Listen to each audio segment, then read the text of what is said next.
is going on, everybody? Welcome in to the North End Podcast, episode 263. My name is Zach Graham, your host here in the North End, joined, as always, by my good buddy. He's on record as my best friend. His name is Ian! And we call him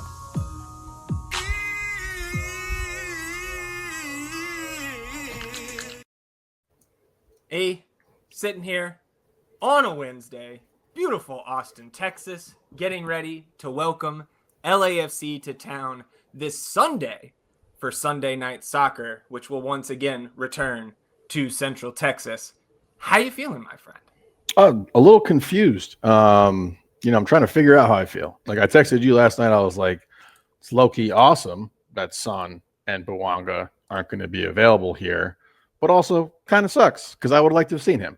Yeah, I've seen Bouanga, I've seen Denny and everything, but would love to have seen Son, man. But also don't want to see you, like at the same time, don't want to deal with it. But so I'm trying to figure that out, man. But other than that, I'm doing well. Excited to get into this little preview here for the second time, LAFC, getting this preview from the North End.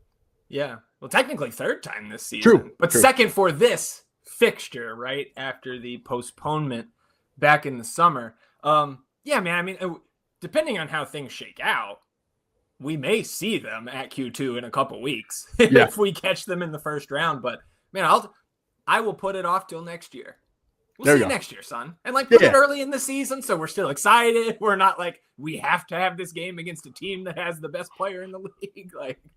So we'll preview this LAFC match, and it's going to be a little weird because both sides missing huge components, especially in the attacking half.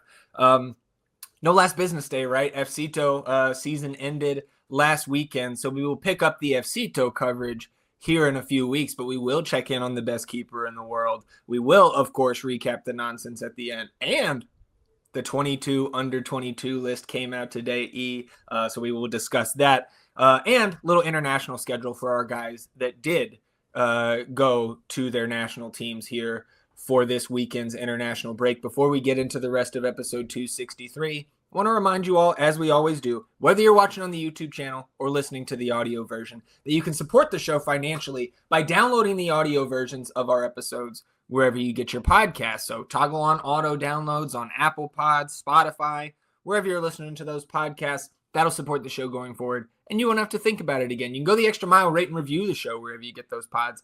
And if you are watching on the YouTube channel, hitting the subscribe button does help us grow the show. You can also hit the notification bell to know when a live stream pops up or a new episode goes live. And of course, here on episode 263, hit the thumbs up, like the video. Help us battle the YouTube algorithm overlords. Atone for your sins. Wash yourselves clean in the waters of the North End. So, let's get to it, man. Congratulations to, the recognition here is well deserved. And maybe even better than I thought it would be, to be honest, because a couple weeks ago we had the MLS pundits from around the country putting out, or some of them, releasing their ballots that they submitted for this annual list. You saw some with Owen, 6, 7, 8. You had some of them with 3, 4.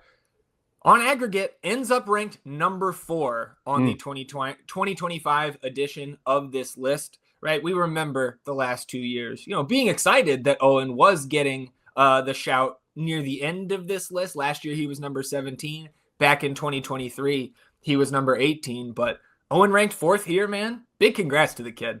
Awesome, man. Well-deserved. He has been on fire this season. Obviously took his game to another level in this campaign, man. And I'm super happy for him, super excited that he's in the top 5, getting the recognition that he deserves. Obviously, if you've been following this team this season, and even the years prior to that, you knew the talent that this kid had. And I'm so happy that he can point to this if he needs to, not that I think he would, to right. Shut up the detractors who have been shitting on him for his entire career here in Austin. And I'm so happy to let those people know you're stupid. And this proves it. You're dumb, okay? And in the Nepo baby shit, all of that talk, it was the most annoying conversation maybe not the most. It was one it of was the up most. there. It was definitely up there. On your rankings of 22 Yes. most annoying conversations. It was number 4, probably. It was big. So just to have this man, and like, you were wrong, and I hope you could admit that you're wrong, as I have done plenty of times in the past as well. Shout out to Owen, man. What an accomplishment, and keep going, brother. This is awesome to see. And so, of course, the team highlighting not only the accomplishment, but the statistics, the performance that has gotten him here on this list this season. The club pointing out, and this is something that I had not clocked, actually, E. Owen Wolff leads Austin FC in goal contributions with 16 across all comps, 5 goals, 11 assists, leads the team in key passes with 63 in league play. All 5 of his goals have been game winners, and he needs one more game-winning goal contribution to set a new club record for the most game-winning goal contributions in a single season. Also leads the team in MLS Team of the Match Day appearances this year with 5. So, man, look, certainly going to be looking for that this weekend. Can we get a match-winning goal contribution from Owen Wolff and get him that club record? I hope so. That would be a nice little cherry on top of this fantastic Sunday for sure. And I mean, look at some of these names on here that we've talked about before. The quality of guys like David Martinez, Quinn Sullivan, Nathan Ordaz, Luca Bombino, like some really talented players on this list. And for Owen to be up there in this smaller market for MLS teams is just massive, man. It's fantastic to see. Yeah, right. And you see like some of those guys you mentioned, right? Obed Vargas up top in this year's list. He's a killer, man. Yeah. So like this is how Owen Wolff is perceived now nationally, and I'm glad everybody is catching up. Absolutely. So it took a little bit, we won't call it a deep dive, but we did go back the last 2 years just to look at the top 5 of this list in 24 and 23 and kind of like, where are they now? Where can we maybe expect Owen's trajectory to go over the next year or two? So last year's top 5, number 1 was Diego Gomez, right? He was with Inter Miami, one of those young stars that they brought in at the beginning of the Messi tenure. Gomez is now with Brighton in the Premier League. Okay, right? And like Owen is not necessarily, I don't think Owen's going to the EPL in the next 2 years. Maybe. But the Diego Luna was number 2, right? Of course, he's still with RSL, but over the last year, Luna is not just an up-and-coming star recognized by the league, but that talent has been recognized by the U.S. men's national team. And right, Luna had a nice little run for himself in the summer. And that is one thing that we've seen kind of pop up around Owen's name, especially when he was on that goal streak back in like July, August, early September, was people saying, when's he going to get his chance? Right. So maybe over the next year, you see him getting his first call up to the senior roster. Number 3 last year was Jack McGlynn. Right, he was still with the Philadelphia Union at that point, and then was traded to Houston for cap purposes, got put on a U22 initiative deal with Houston. He's a very consistent U.S. men's national team call-up. Of course, now out for the end of this season with Houston, and they have been eliminated, which feels so good to say whenever we can. But Jack McGlynn, maybe, right, another guy like Diego Luna who has a very similar trajectory here, similar path that we could see Owen following, hopefully not getting traded to Houston. But number 4 was Brian Gutierrez. He's got 9 goals, 3 assists in his 28 appearances for Chicago Fire this year, another goal and assist in his 3 Open Cup appearances this year. And then 5 was Federico Redondo, another one of those young guys with Inter Miami. He was sold to Elche in La Liga. So again, you have kind of huge Premier League, La Liga ceiling here, and then like MLS All-Star caliber players kind of sandwiched in the middle. In 2023, that top 5, number 1 was Alan Velasco, who tore his ACL right after the list came out, or like a week or 2 before, which was obviously unfortunate. No matter who a guy plays for, somebody, a young kid that talented, you hate to see it. But he's recovered. He's now with Boca Juniors back in his native Argentina. And this is another thing too, is like, look, sometimes we do have to give credit to our biggest rivals as much as we hate it.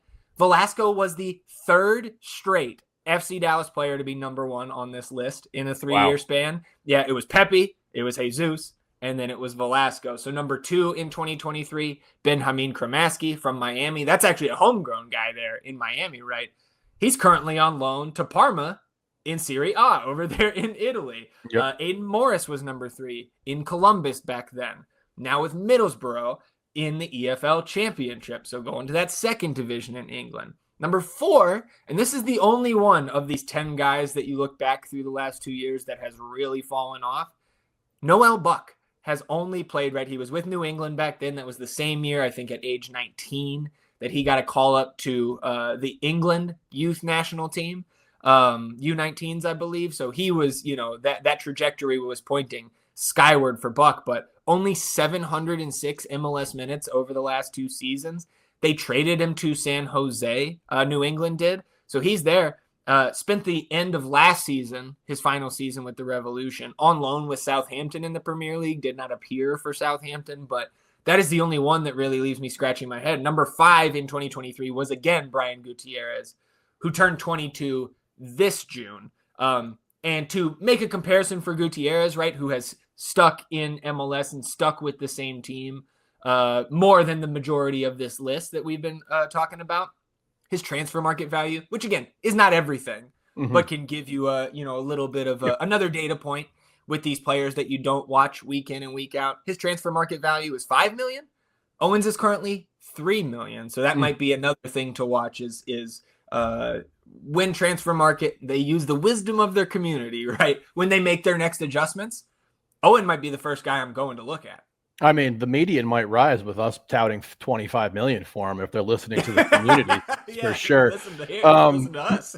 What a, just that was an impressive list and pretty cool to see where those guys, young men have ended up. And, I'm not going to speculate where Owen could end up. The sky is really the limit for him. He obviously has a ton of talent. You've seen, like, you went through those counting stats there with the assist, obviously leading the team in goal contributions, the game-winning goals.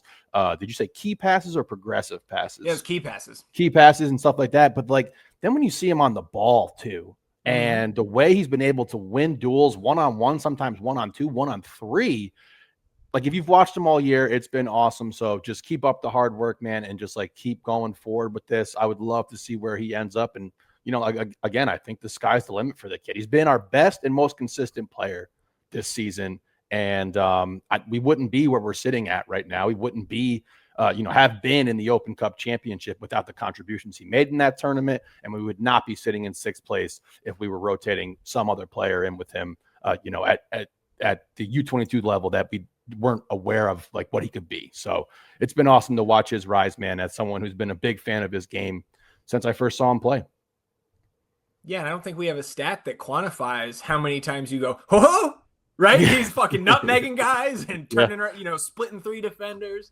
Like, so that's another thing that, doesn't show up in the stats. You only see that when you watch the kid. So, man, again, and like, he was on Vamos Verde a couple weeks ago, which was like the longest I've ever heard the kid talk.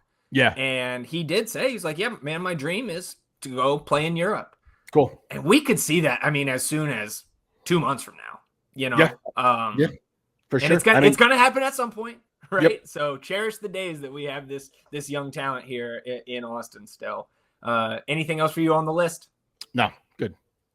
All right, real quick before we get into the LAFC preview here, just want to talk about the international schedules this weekend, because Danny Pereira, and this was the good news here this week for Austin FC fans and our chances, or just the talent floor that's going to be out there on the pitch in the starting 11. Danny Pereira turns down a call up to Venezuela. So did David Martinez on the other side of this match on Sunday. But Danny will be here in town, ready to suit up for Sunday. And again, it's just like, it's a talent floor thing. Yeah, we've talked about, at length, the difference that this team looks like when Danny's out there and the impact that he's able to make. So I'm very glad that he made this decision. And he wasn't getting a whole lot of burn, if any, with the national team there. So, I'm happy he's going to be here. Again, we talked about his impact on the game versus St. Louis there and how hard he was playing. And just, I feel like the bitter taste in his mouth from losing that championship game, having heard him speak at All-Star weekend, right there in the room with him, talking about how badly the team wanted it. I think he was really speaking from his heart there. So I know that he was heartbroken about that. And we're going to need this game, man. Like, we need points here. Like, we really want to get some points, get this thing moving in the right direction again as we move into the playoffs. So super, super grateful that Danny's going to be available this upcoming weekend. So the three guys from the first team that are out on duty with their national teams, Mirtu Izuni is with Albania.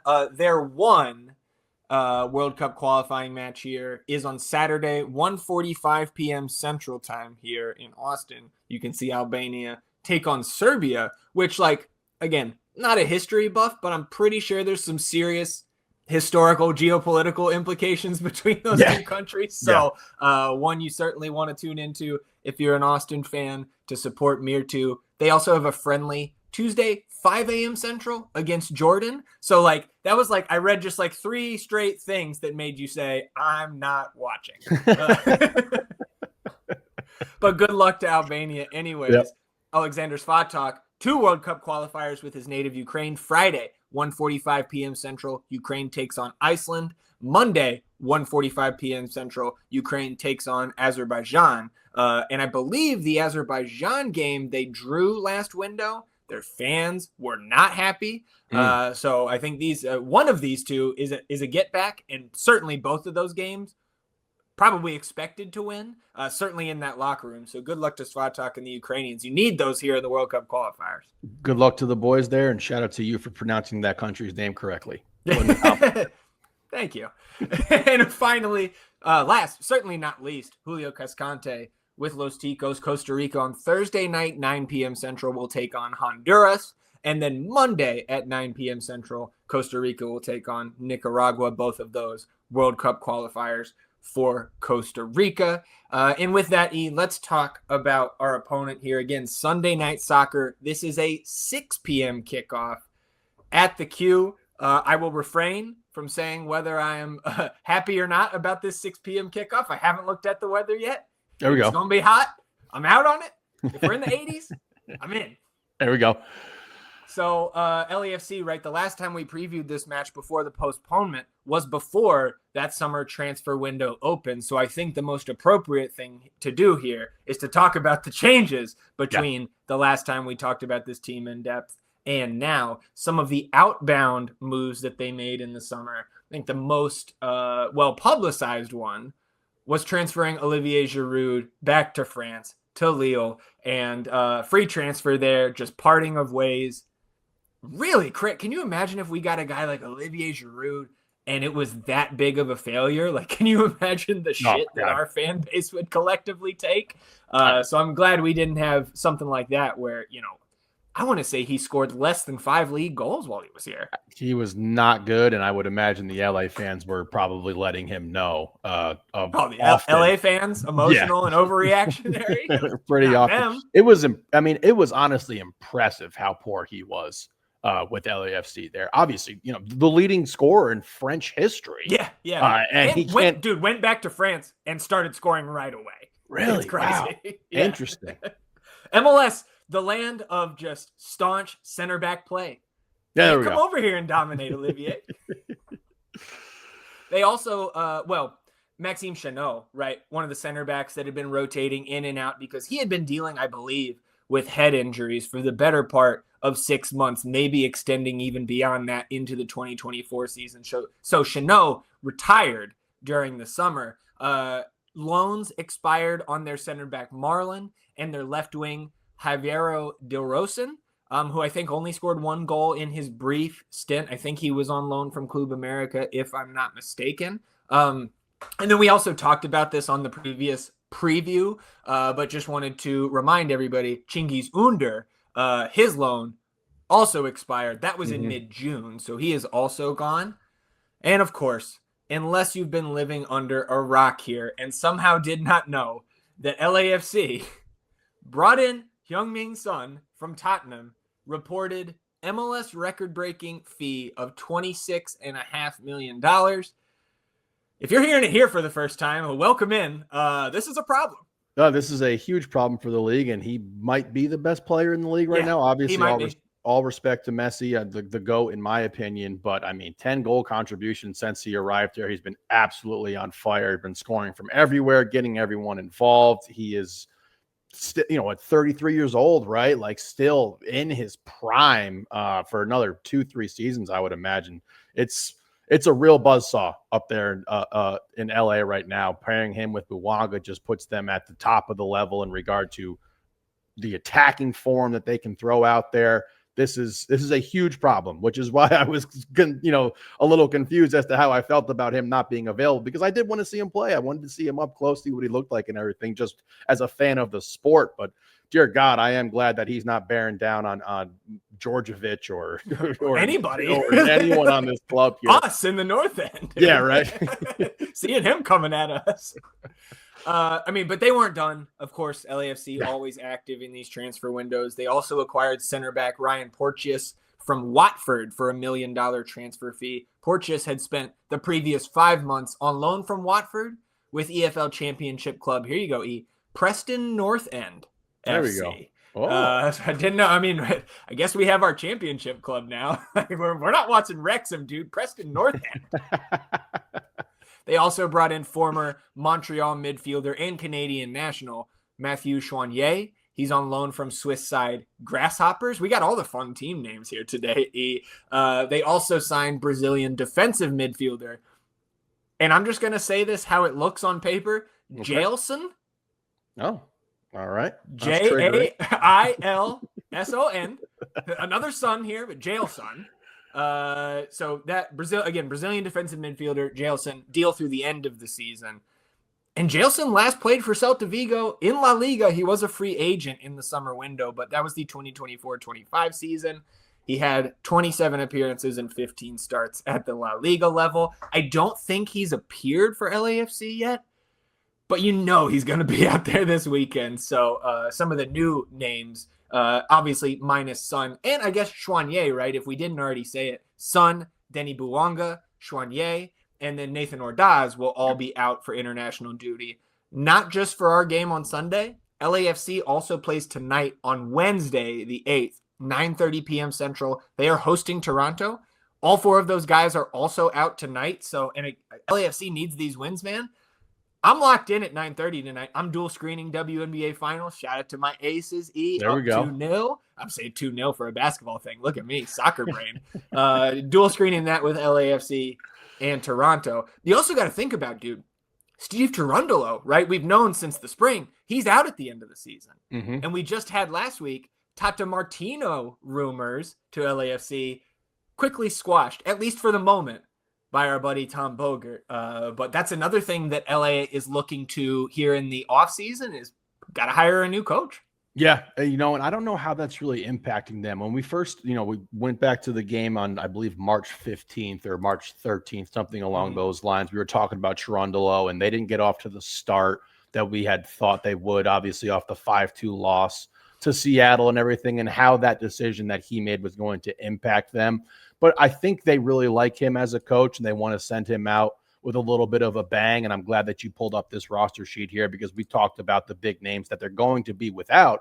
But then you look at the rest of the team here and you understand that they are very, very deep with high quality players up and down the field.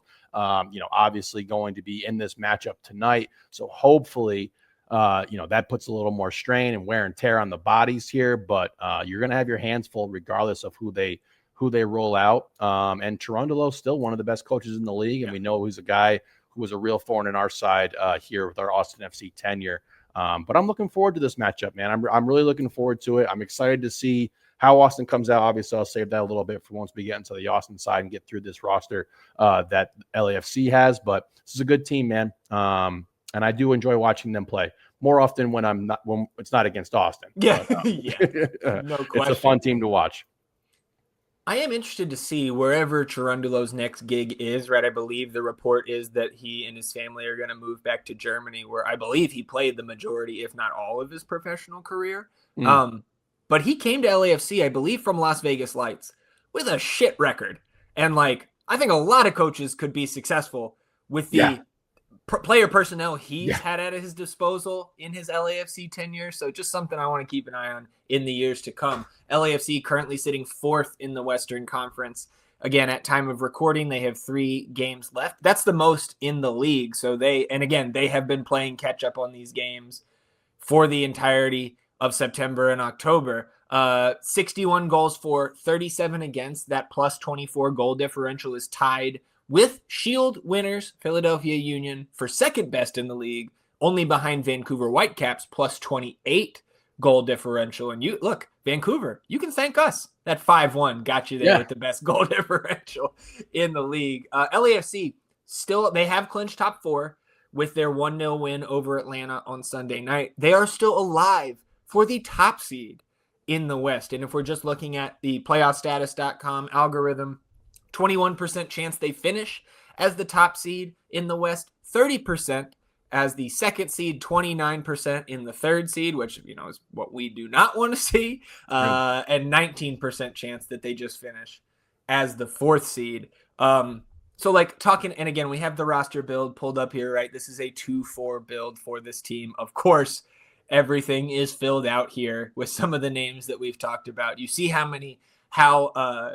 spread out their TAM usage is. Yep. Right. Igor Jesus, one of their U22s, he's out for the year, so he's on the SEI.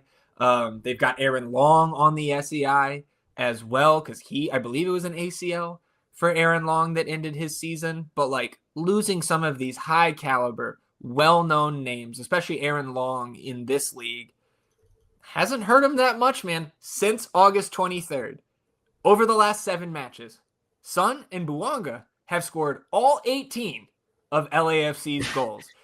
So look, that's one big reason why I want to watch tonight is where is this offense coming from for LAFC with so many names out or on international duty? Their 5-game win streak is the longest active win streak in MLS. They are led by Denny Bouanga's 24 goals and 8 assists in 30 appearances. And if you remember back to the spring, man, he got off to a slow start. Yep. The whole team did. Yep. So they have really turned it on. And of course, Son's addition has been a huge key to unlocking the true ceiling of this team. Son, already their second leading scorer in just 9 appearances, 8 goals and 3 assists. Nathan Ordaz, though, right? One of those guys who was out on international duty, 5 goals, 5 assists in his 25 appearances, right? He was another name. I think he was 9th on that U22 list we were just talking about at the top of the episode. And man, here's where we got to say it. The dreaded Abobasi got healthy last weekend, just in time to come to Q2 and try to terrorize us once again. He's been limited to just 19 appearances with LA this season and 693 minutes. So to put that into context, Son has already played more minutes than the dreaded Abobasi this year, but 3 goals and 1 assist for Jeremy Abobasi. And if he's starting up top, you're at least going to get some real clinch moments with him up front there next to Brad Stuver. 2 other names, right? David Martinez, another Venezuelan national, another young kid who was on that U22 list, also turned down his Venezuela call-up this window. 3 goals, 4 assists, just over 1,000 minutes in his 27 appearances. So he's a guy that I think, on paper, to me, it's that's what their offense is going to go through David Martinez here tonight. That's what I'm expecting to see, and I think we should expect it on Sunday as well. They also, of course, have Marky Delgado there. Leads the team in assists, 3 goals, 9 assists in his 31 appearances. He's the only player that has appeared in every league game for LAFC this year. So Marky Delgado here, another one of their TAM players, kind of the boss of their midfield, so to speak, right now, especially with Jesus out behind them. Delgado has taken on a bigger responsibility on both sides of the ball. And again, there are 5 or 6 names that we probably should mention that we just haven't even talked about yet. I mean, I will, you know what I mean? Because that's what I was thinking. It was just they have obviously we know they're going to be a bit shorthanded here. I will say, I do like the fact that they will be playing their 3rd game in actual 7 calendar days when they come to Q2 Stadium, because they had that Atlanta matchup on Sunday of last weekend. But Ryan Hollingshead, we know the quality that he has, and Kosi Tafari, what a player he has been, a guy for FC Dallas who really gave us issues. And you look at, like you said, their goal differential, right? 37 goals conceded. And it starts with those guys. You lose Aaron Long and you can still maintain that level of performance. Timothy Tillman, who has been a good player in this league for a while now. Again, they have a lot going on for them. I am interested to see what they look like tonight and what their approach is, because I do think that is going to be how they're going to roll into the matchup with Austin. So that's something to keep our eyes on here. Looking back at their fixtures, man, they've only lost one game outright since July 29th, and that was a 2-1 loss to San Diego FC. So that slow start that they had is in the past. It is in the rear view for sure. I was looking at some stats earlier. I was surprised to see some of their possession figures being so high. They have changed their style a little bit since we first saw them, but they still are that counter-attacking team that can just blast you so quickly and get the ball up the field and progress it on you within the blink of an eye. So this is going to be a big and tall task. And they're still going to have the job. They're still going to have the guys to get the job done over there in that black and gold kit, man. They're just a fucking buzzsaw. It's ridiculous, and it upsets me. They use their SEI spots. I see the Aaron Long. I see the Igor Jesus. Do you know if they actually, filled those in? Because this, they got fucking Luca Bombino out on loan, man. This is ridiculous. Yeah, to be honest, I don't know. I don't think that's indicated here on the roster breakdown that the league put out, but I mean, they have so many names here. Like, it feels like they right. Like, I mean, it could be because, like, if Aaron Long is on SEI and he's a TAM player, right? We remember from when we were looking at this stuff surrounding BV's injury, we were looking at the fact that you can only replace it like up to the salary level that the player who goes on the SEI, right? So I think maybe Jailson in there for Aaron Long. And I hope I'm not butchering Jailson like completely here. So we'll find out after we stop recording, I guess. But I think I'm glad you brought up the possession statistic, right? Mm-hmm. Because they're 8th in possession, well over 50% on average this season. And that is such a drastic change from how we've seen this team operate under Cherundolo in the past. For example, they were 23rd in average possession last year, right? This defense has always been elite since we've been in the league, maybe absent 1 year where I think the 1 year in their history where they missed the playoffs. But like, it's always been, here, you guys have the ball, try to score on us. You really can't. And we're going to counter the shit out of you. And you do not have the legs to contend with what we have up front. And of course, like, again, if you have any sort of knowledge about LAFC, none of this will surprise you. 4th in goals per game. 4th in goals conceded per game. 4th in clean sheets with 11. Only 8th in XG, though, and I think that just speaks to the quality of those attackers up front, not just Buonga and Son, but even earlier in the season with a guy like Martinez or Daz, right, finishing some of these shots that are maybe easier for some of these young talents than your XG model would have you think.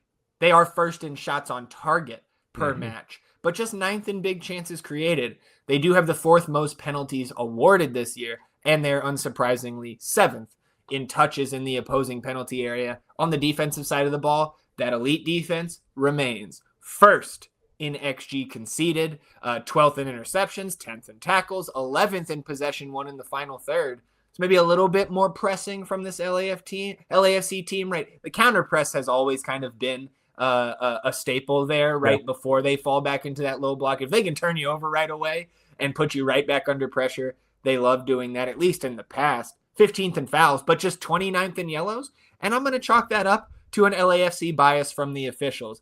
Not like we need to give anybody else more ammunition to be upset at these PRO officials, but you get upset on Sunday, you think back to that. Just 29th in yellows while middle of the pack in fouls. And just 2 red cards on the season for LAFC. So anything else for you on the LAFC side? Or I think we have a lot to talk about how is Austin going to combat this with our own shortcomings in terms of these absences?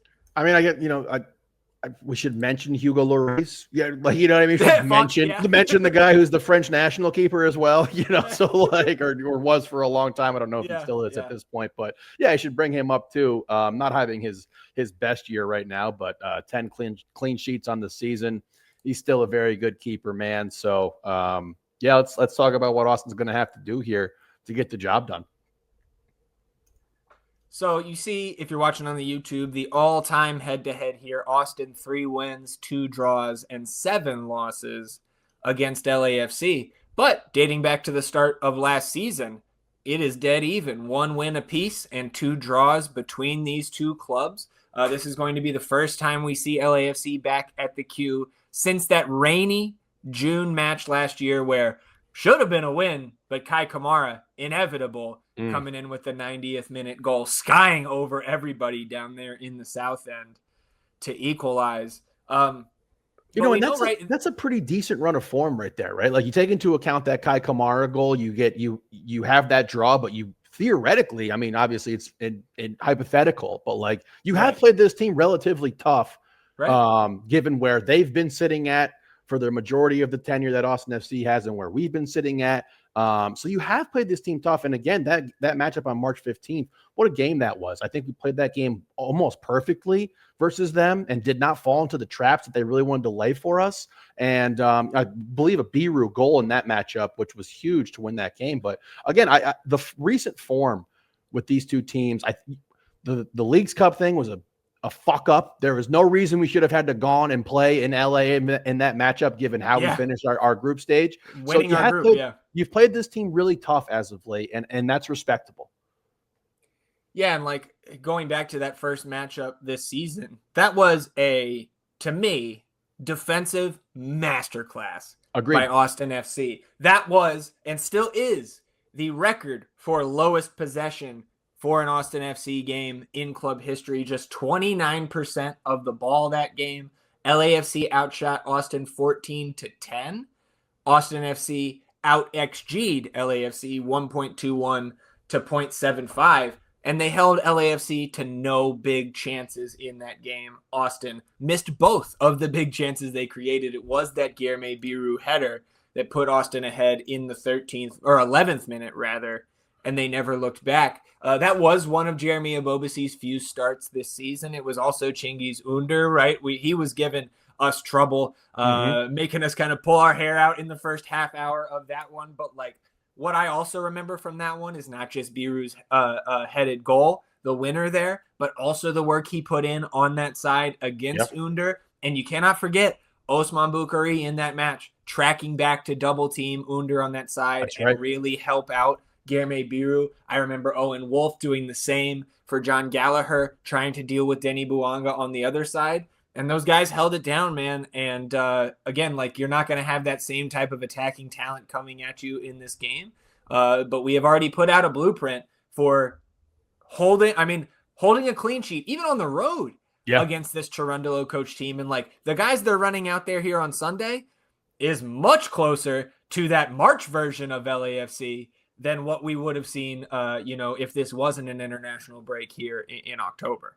Yeah, and I mean, obviously, game script went really well. You get that goal in the 11th minute, and then you can really focus on the defensive side of the ball. I'm interested to see if Nico does go that aggressively on defense, because we saw multiple instances of the double teams tracking back from the midfield or even the attacking positions with Bukhari there and everything like that. So, we were frustrated at some points in time with how much Osman was being asked to play defense. But in this game, it worked out perfectly. And again, obviously getting that goal in the 11th minute really did help the game script. But still, you had to hold this team off for damn near 80 minutes after that, which is impressive in itself. So again, just to reiterate, we have played this team tough in the last 4 matchups here. So obviously no Mirtu, no Svatak, no Julio here. We will have Danny here. So like, what does the lineup look like? Who the hell starts up top? I think it's probably Diego Rubio, but it could be CJ. And again, like, I don't hate either, but I still think for me, I would roll out the old man out there for about 60, 65 minutes and then bring on the fresh legs of CJ. Because whether you're up or down, man, I feel good about Siege coming in there and, again, giving his all. And we know that he's broken through in a big way over the last month plus. So we know that run of form won't continue forever. But you can't say that the kid won't contribute now that you know that for a fact, because he has in such a big way. Yeah, and the confidence that he has gained from his recent run of form, allowing him to know that he really belongs out there with these quality opponents and players of the MLS. And it's not a knock on him for me to say that I also want Diego there. I think Diego's hold-up play a little bit will be beneficial in this matchup as well, whereas bringing CJ in late, like you said, pitching some balls into the box and having him just go full tilt on this back line, I think accentuates his talents more so than it would if we get him to start here. So I do prefer Diego. Obviously Osman, Owen, Pep, Ilya, I think for sure. And then that back line, I think you're obviously resigned to Djordjevic and BHI there. Hopefully Dessler, not dealing with any of that tightness that we've seen as of late. And then Guilherme, hopefully he can step up for this matchup and put some of this poor form that he's had behind him. And Guilherme likes these type of games, in my opinion. He likes these kind of matchups versus class teams. Yeah. When you mention those center backs, right? Like, I guess I'm unk because I have no idea what the fuck 6-7 is, but the predominant conversation in a lot of the sicko chats has been 4-5 this week, and talking about that back line. You don't really have much of a choice here this weekend with just 2 healthy center backs on the roster. And to that point, we've seen the call-ups this season when we're shorthanded. But number one, I'm not positive that you can still use short-term agreements from your second team when their season is over. I would think you probably can, but I don't know that for sure. And then, like, Antonio Gomez has been the call-up, right, at center back, especially after Nico Van Rijn went back to Spain. But Tony Gomez, we already used his 4 call-ups, and the roster freeze date has passed, so we cannot sign him for the rest of the season.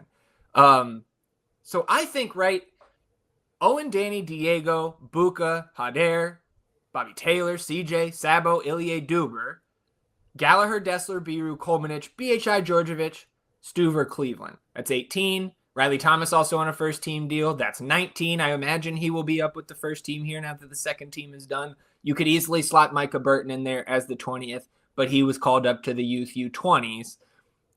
We might just leave this spot open, dude. Yeah. Obviously, if the rules, we can't bring up any second-team guys, then it will just be 19. But if you could use a call-up on an Irvin Torres, well, he's with the U19. So, like, I don't know, dude. A Jorge, if you're looking for the back line, maybe you get Jules Barry in there or something like that just to have that additional body in case of emergency. But I don't think we should be surprised if we have that open bench spot on Sunday night. And again, I don't think it makes much of a difference. Yeah, Jimmy, he's technically first team, right? Technically first team, yeah. And again, like we're saving the trying to save the contract extension or option talk till the actual off season. But like, he indicated he's out of here, so like, can we get him a farewell? Like, come sit on the bench at Q2, right? Let us, clap you off. I don't know. And this is why I was a little bit curious about them if they utilize their SEI spot, because you see the deterioration of a roster here. And I was a supporter of at least getting a body in here, to fill out these rosters, regardless of how impactful they would have been. Maybe we can sign Alex Ring to a short-term deal, who I just looked up. Dude, striker Alex Ring right now. How many goal contributions do you think Alex Ring has right now? Like 8? 19? Holy fuck. He got 13 goals and 6 assists. Bro, they started like 3 months ago, right? How many games? 26. Oh, okay. So are they, I guess maybe in Finland they're on the MLS schedule? I don't know. 13 goals. But yeah, dude, he's playing a fucking forward for them at least sometimes. That is incredible. Oh man. If only we knew, dude. Shout out, Cat. The solution to our problems.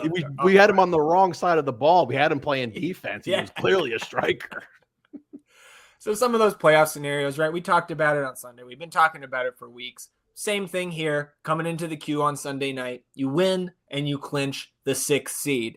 You will also clinch the 7 seed with if you draw or lose. You can clinch the 7 with an RSL loss against Seattle.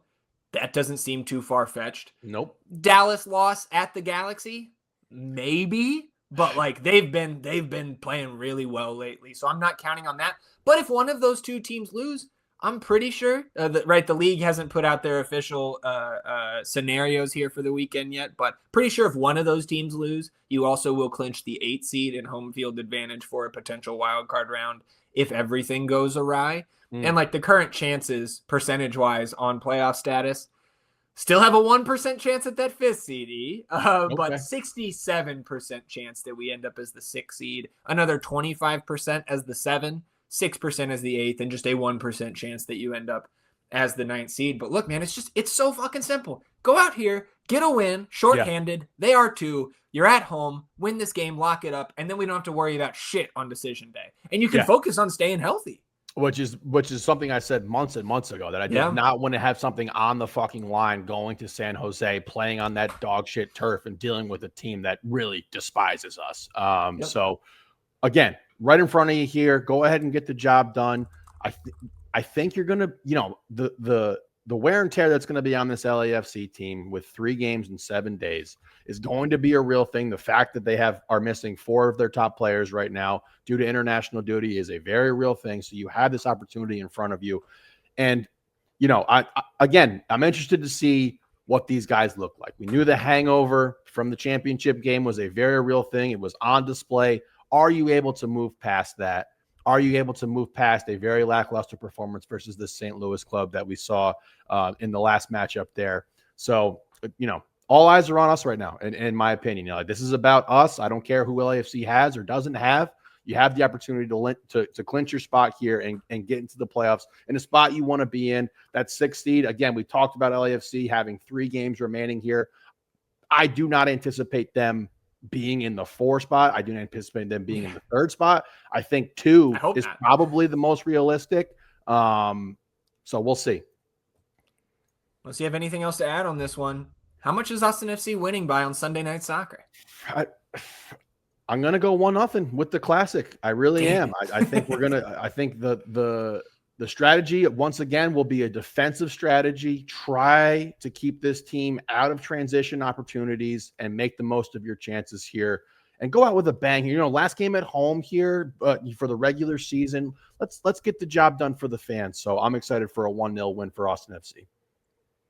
I was also thinking 1-0, but just to be different here, say you get a little look. We're up 1-0. We're doing well. We hold the clean sheet, which I don't think we've had since New England at home mid-July.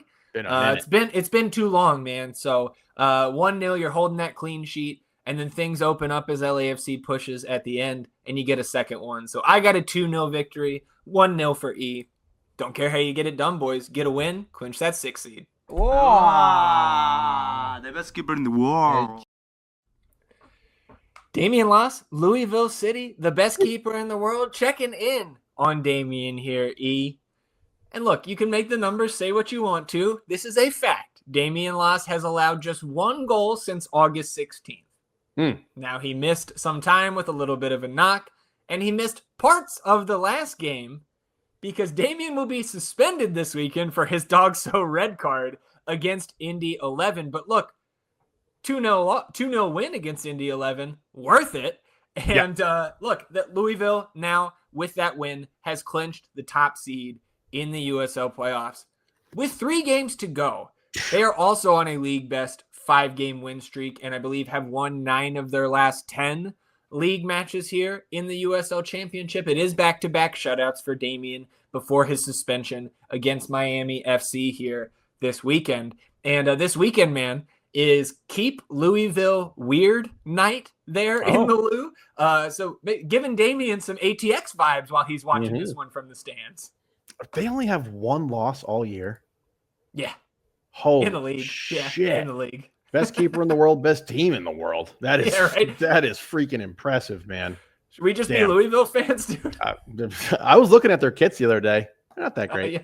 Hey, look, I know you love a front runner, so maybe it's just you. I don't know. Yeah, come on. I'm buying in. Well, so we will of course check in on Damian as the season winds down and they move into their playoff push there in USL Championship after getting knocked out, upset by Rhode Island, I believe in the first round last year. So let's close it out. We'll check in real quick on the academy last weekend. Once again, shout out to the club for these updates. Little bit of a tough weekend. These were all at home, right? You always want to hold serve at home. So the U13s, 5-goal thriller here, end up dropping it 3-2. But we had goals in the 13th minute from Marcelo Beverito, and then in the 35th, a goal from Charlie Blake, but Colorado able to secure the victory late on. 3-2 loss there. U14s kind of opposite script there, not able to get the win, but a 1-1 draw, and it was Alexander Kilpatrick's 71st minute equalizer. Strong second half push there to get the point at home. U15s, you love to see this. Dominant 3-1 win over FC Dallas. Toby Trujillo with the first goal there in the 30th minute. 60th minute goal from Walter Lazo, and a 75th minute goal from Domenico Armijo. 3-1 victory for the U15s over FC Dallas. Then the U16s battle back for a draw against Dallas, right? The three oldest groups here going up against our rivals to the north. U16s was a 2-2 draw. A brace from Rocco Viana. He found the net in the 37th and 75th minutes to earn that point against Dallas. And then the U18s, tight game there. 1-0 loss there to FC Dallas. But, decent weekend here. I'm just waiting for that graphic that comes out with 5 green scores there. Give us 5 wins one of these weekends, boys. We'd love to see it, and it's very feasible. Yeah, no question. We'll close out episode 263E here in the middle of the week with a update on the nonsense. And look, we celebrated the premature funeral, inched into first place. I did say on that episode, man, I thought soccer-wise had the leg up. And David, 65 points last weekend to take first place, I think for the first time this season here in the penultimate scoring period of the season. So, look, man, just like MLS, you get hot when it matters here at the end of the season, and you can come in and steal the title in the Verde Best Ball League. So 1,494 points for soccer-wise. We Are Austin also jumps us with a 60E. So they are 12 points back of soccer-wise. We are 6 points back with a 39. 6 points back of We Are Austin there. Of course, 18 points back of the top spot. And then Phil, not technically out of it here because this is a double game week for our scoring here. To finish it up on decision day. Verde all day 14-41 after their 50. Moon Tower, their 54, guarantees they will not take home the spoon, which will belong to our buddies over there at the Verde Pendant with a 21 last week. So look, best of luck to everybody here in the last scoring period of the season, E. And I just hope, look, you guys can score whatever you want as long as we score 7 more than We Are Austin and 19 more than Soccer-Wise, then I'm happy with everything. We'll take it. I think Bogart's running that Soccer-Wise team now, personally. Oh, yeah? You think? I think something's insider info? Something's afoot over there for sure. So we will, of course, check in on the Verde Best Ball League one more time after decision day, E, and then a so close, a woulda, coulda, shoulda type of week at the books because you go to Underdog. We use their boost, and I think that might be continuing here into this weekend, where you're going to get a little boost token every day for Boosttober. So shout out to Underdog for that. We've had our gripes over the last couple months with them for sure, but that profit boost allowed us to correlate Chucky Lozano going up against Jonathan Bond. You hit both of those, and then Chicho Arango, which you felt like that's the gimme here. Yeah. Chicho has shot 3 times in 23 of his 28 appearances this season. Well, he added a 6th time with just 2 shot attempts against Vancouver on Sunday night. So you drop a unit on Underdog. All 3 of the sides, or the 2 sides rather, Charlotte and San Diego come through. Our Sunday night parlay comes through. But for once, the goal scorers betrayed us, E. So you lose a little over, I think, a little over 3 units here on the week. We want to come correct and be accurate here. So pulling up the actual numbers, you are now plus 22.18 units on Underdog. You lose 3.91 units at the books. So closer to 4 there, still plus 51.8 units at the books this season. So 2 more bets articles to come at the northendpodcast.com. Maybe we dabble in the MLS playoffs. We'll make that decision when the postseason rolls around. I think that does it, man. Anything else for you here on episode 263? Should have rolled out that spot talk like you wanted to, like you were talking a little bit about. Was it 2 plus 2, 2,500? I think it was 2,200 for spot talk to score. Hovered over it. Look, when you talk about the hovers, though, that's kind of weak stuff, man. I don't know. Mr. I forget who I was talking. Oh, I was on the Nectarios Triantis, hovered over that too the week before. He fucking scores. So no more hovering. That's our lesson. You're sniffing in the right places. No, nothing for me outside of looking forward to seeing the homies one last time for a regular season game at the Q and hopefully we can walk away with 3. Yeah, couldn't have said it better myself. We appreciate you tuning in, sticking with us here on episode 263 of the North End Podcast. We're back on Monday, recapping Austin FC's Sunday night soccer matchup against LAFC, and of course talking about everything else that happens in the Austin FC universe between now and then. Enjoy the rest of your week, everybody. We'll do the same. We'll see you at the Q on Sunday night and back here on Monday for another episode. Until then, he's E, and I'm Zach. Vamos Austin FC, everybody. Goodbye.